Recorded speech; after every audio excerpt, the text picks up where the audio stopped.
novidades escondidas num passado que eu não conheci.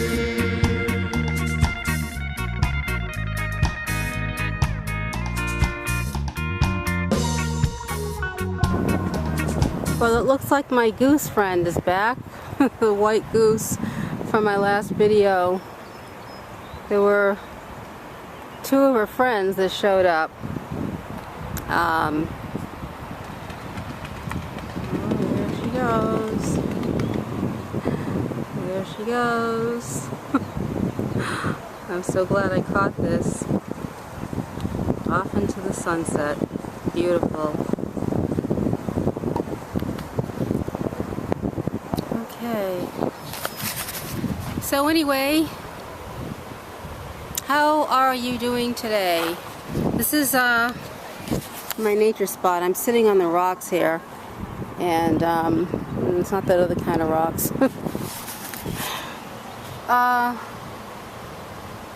Yeah, I know that I wanted to talk about psychics, and I know that a good deal of them are charlatans. They're not really gifted. They just know how to swindle people out of their money. But every once in a while, you come across somebody who really makes you go, And one of those experiences I personally had, where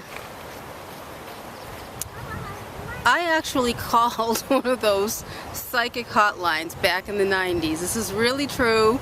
And I know it sounds crazy, but I mean, it just like blew me away. I don't know why I called. It was just, I guess a lot of us were calling back then, just out of curiosity and whatnot.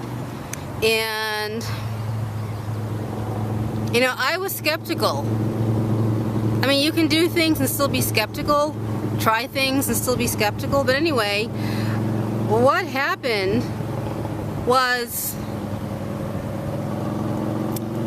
I called the line, and the woman who I got was telling me that there was going to be this individual who was going to return, come back into my life.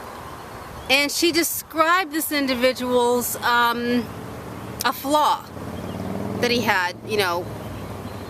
It was a left scar over this individual's eyebrow, a scar over his left eyebrow, just kind of like, and I'm not going to give away names because it might be a little too easy to figure out, but for anonymity purposes and whatnot. But basically, I couldn't think for the life of me. It's like I couldn't think, who in the world is she talking about? It was a complete oversight. I mean, this person was a major part of my life for years. Years. And she just said, this is what's going to happen.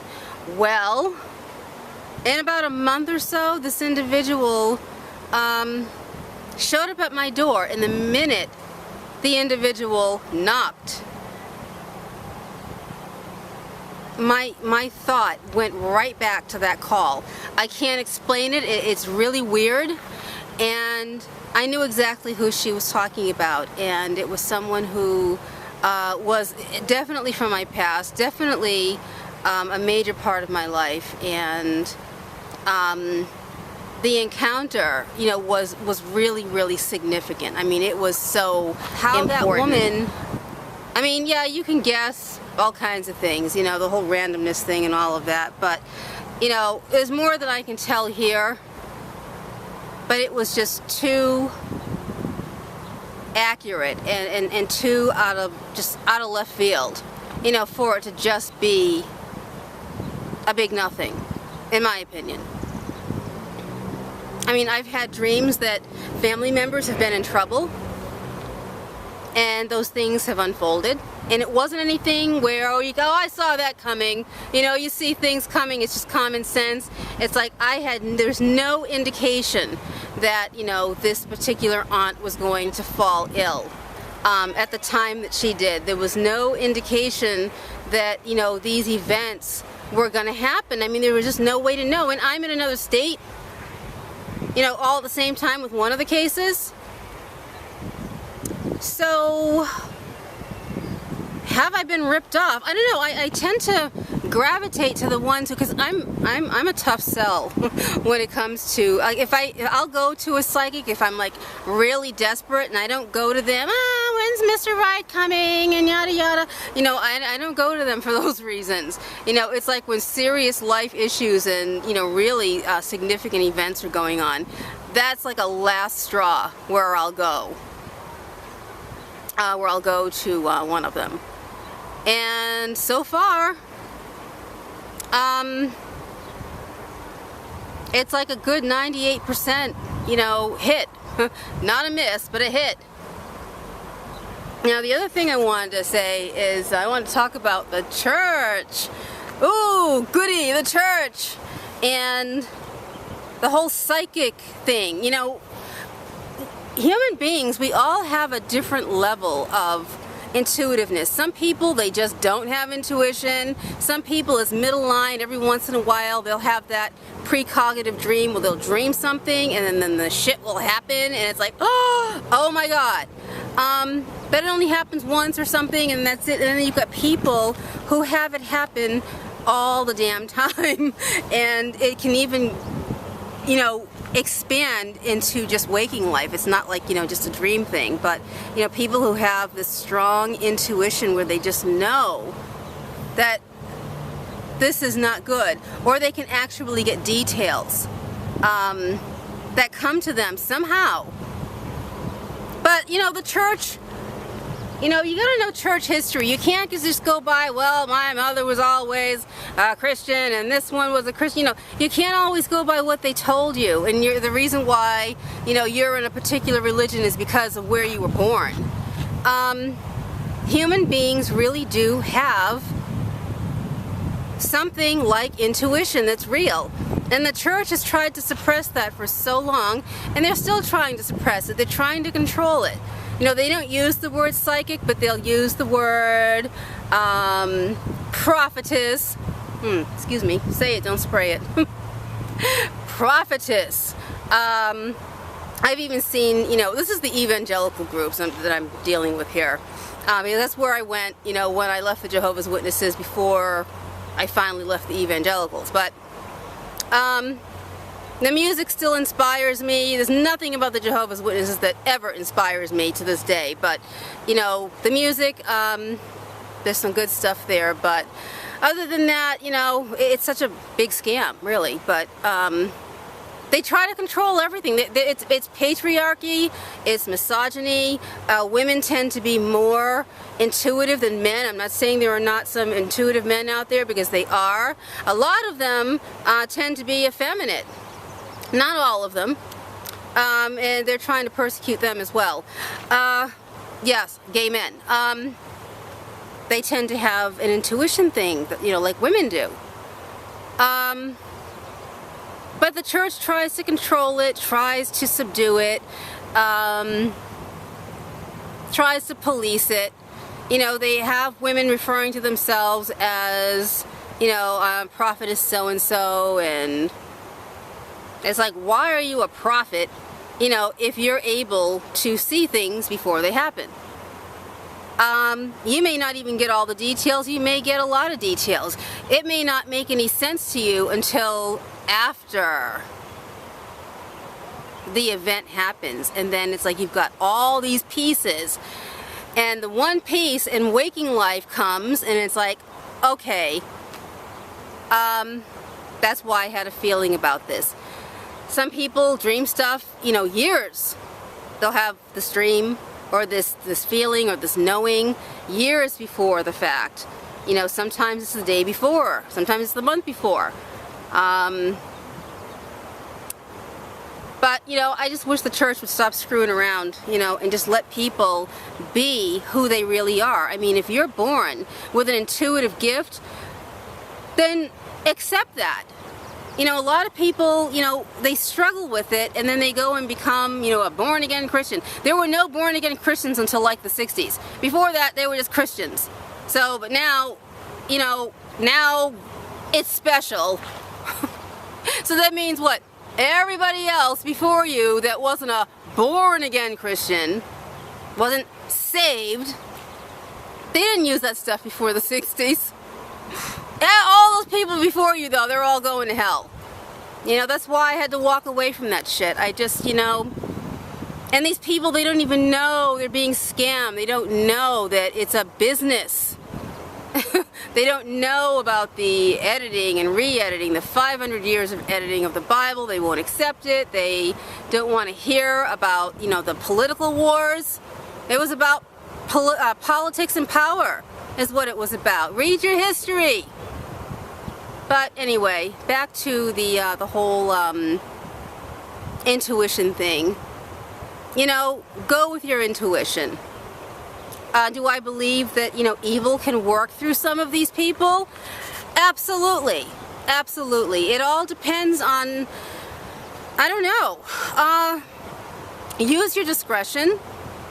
The thing that has helped me a lot is prayer.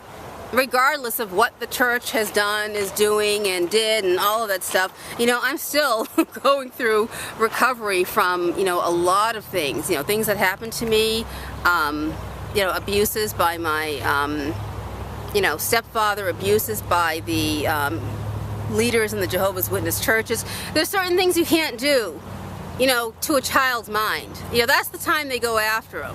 They want to get them when they're children. And the converts that they seek broken, bleeding, messed up people from whatever happened to them. That's what they do. And you know, these people, they have children born into the system, and you know, they've got their children's minds, and people, they don't have critical thinking skills, they don't know how to problem solve, they don't know how to just do their spiritual walk on their own. I mean, you need fellowship. You know, sometimes you don't need fellowship. But that's my my psychic rant. My intuitiveness rant, and feel free to leave your stories. I mean, did you ever go to one of these people and, you know, get your mind blown? You know, did something really significant happen, you know, as a result of, you know, you know, meeting with someone?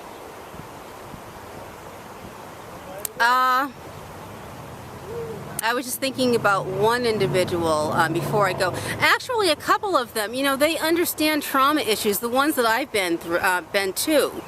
You know, they tend to work with people, you know, who are hurting. And not with the intent to take advantage of them, but to use that experience to help that person, you know, to get on the path to healing. Okay, tips when going to one of these gifted or gifted individuals. All right, do not feed information to them. Don't feed information. Don't feed it. Just listen. Well, this is what I do. I just listen quietly. I give them a really hard time with silence. Just don't say anything. I hear some stories where, you know, they just tell people really outrageous, fantastic stuff that never comes to pass, you know. The next afterthought I had was how the church convinces members that if you're born with a gift of seeing, if you're not a born-again Christian, then any information you get is from the devil. But that was yesterday. Now the day after you know, convert to being a born-again Christian, and now all of a sudden all that information is of the Lord.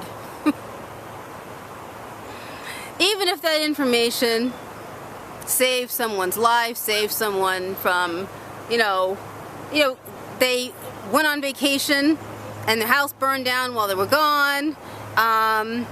They went to the doctor and had something diagnosed in perfect timing, and etc., etc., etc. In spite of the fact, now why would the devil want to do that? You know, the devil's supposed to, you know, to steal, kill, and destroy. That's a perfect opportunity if you have someone who's going through, I don't know, dealing with maybe an abusive spouse they're trying to get rid of, and, you know, they go to someone and, you know, they give them information that just, it's like, you know, it's so timely. A child illness or whatever. Well, before they became a born-again Christian, let's say that they were going to do that, you know, but the day before that, all that time before that, they were doing the work of the devil. But, you know, but then when they get into the church, they really can't use that gift, you know, it gets buried under a lot of fear, you know.